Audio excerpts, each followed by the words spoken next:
And I also was asked last year to do a solo project for the Singer, Warsaw Jewish Music Festival.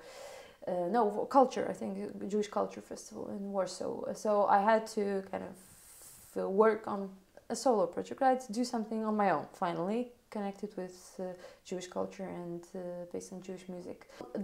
I studied literature, like I said, English literature, so I'm pretty sensitive to the literary material. Also, when I always pay a lot of attention to lyrics. Not only the ones I write, but the ones of the music I listen to. And well, the first thing I had this book, right?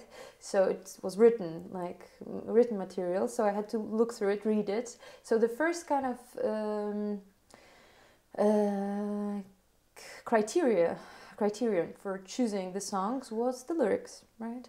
I looked at the lyrics, which was, for me, I was actually stunned, because I had the Yiddish version written in the Hebrew alphabet, then in the transcription to the Latin alphabet, and then I had the lyrics in English, because it was a book, I think, published in America.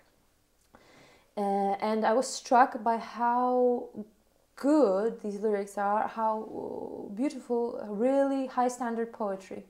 Really good poetry. And then when I looked at I checked out the authors of the lyrics,